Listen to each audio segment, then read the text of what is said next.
आजकल लाखों की संख्या में भक्तजन दुनिया के कोने कोने से आकर माता वैष्णो देवी के दर्शन करते हैं और तृप्त होकर लौटते हैं।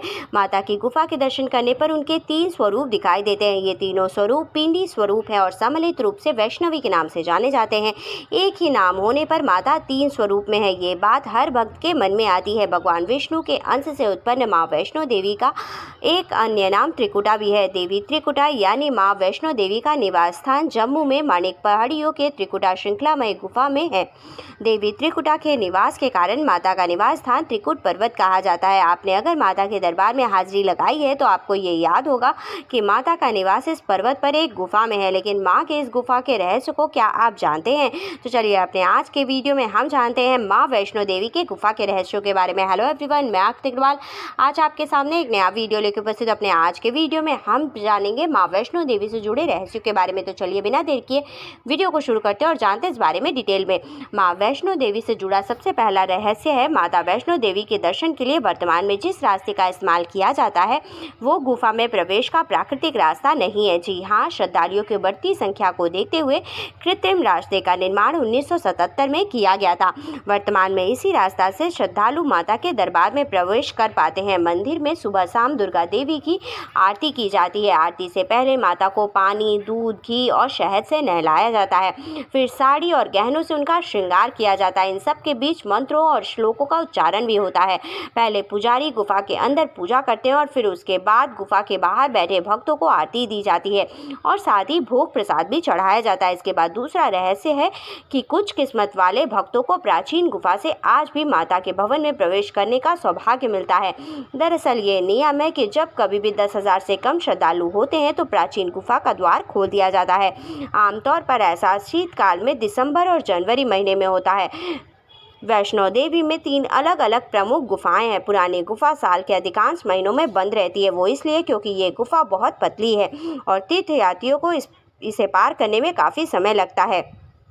गुफा माता वैष्णो देवी से जुड़ा अगला रहस्य है माता वैष्णो देवी के दरबार में प्राचीन गुफा का काफ़ी महत्व है। श्रद्धालु इसी गुफा से माता के दर्शन की इच्छा रखते हैं। इसका बड़ा कारण ये है कि प्राचीन गुफा के समक्ष भैरवनाथ का शरीर मौजूद है। ऐसा माना जाता है कि माता ने यहाँ पर भैरवनाथ को अपने त्रिशूल से मारा था और उसका सर धड़ से अलग कर दिया था, जो कि भैरव घाटी में चला गया था और शरीर यहीं पर रह गया था। कहते हैं इस गुफा में आज भी भैरवनाथ का शरीर मौजूद है। प्राचीन गुफा का महत्व इसलिए भी है क्योंकि इसमें पवित्र गंगा जल प्रवाहित होता है। श्रद्धालु इस जल से पवित्र होकर माँ के दरबार में पहुँचते हैं, जो कि एक अद्भुत अनुभव होता है। हालांकि दिव्य गुफाओं को बहुत जांचकर्ताओं को दिखाया गया है, जिससे पता चलता है कि गुफा 10 लाख वर्ष पुरानी है, जब से तीर्थयात्रियों ने वैष्णो देवी की यात्रा शुरू की। माता वैष्णो देवी की गुफा का संबंध यात्रा मार्ग में आने वाले पड़ाव से भी है, जिसे आदि कुंवारी या फिर अर्ध कुंवारी भी कहा जाता है।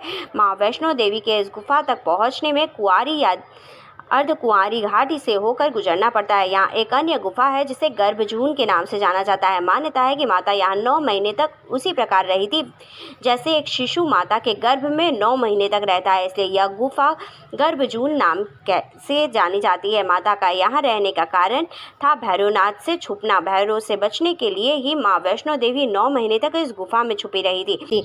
ऐसी मान्यता है कि माता के इस गुफा में व्यक्ति पूरी जिंदगी में सिर्फ एक ही बार जा सकता है।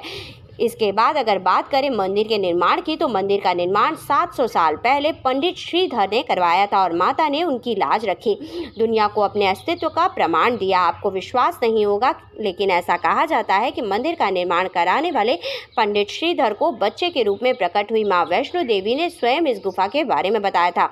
वर्षों से ये माना जाता रहा है कि जो महिलाएं इस गुफा में प्रवेश करती हैं उन्हें प्रसव के दौरान कभी भी कोई समस्या नहीं होती। जी हाँ, आपने सही सुना, लोगों की मान्यता तो यही कहती है। आदि कुंवारी की इन सूचनाओं के साथ आपको ये भी बता दें कि एक मान्यता यह भी है कि गर्भजून में जाने से मनुष्य को फिर से गर्भ में जन्म नहीं लेना पड़ता। अगर मनुष्य गर्भ में आता भी है तो उसे गर्भ में कष्ट नहीं उठाना पड़ता और उसका जन्म सुख और वैभव से भरा होता है। माता वैष्णो देवी की गुफा हमेशा से ही चर्चा का विषय रही है। समय के साथ यहाँ माता के चरणों में आने वाले भक्तों की संख्या भी बढ़ती जा रही है। खैर, आपने अगर माता वैष्णो देवी के दर्शन किया है तो अपने एक्सपीरियंस हमसे कमेंट में ज़रूर बताइएगा। आज के वीडियो में बस इतना ही। For more such interesting video, like and subscribe my channel. Thank you, bye bye.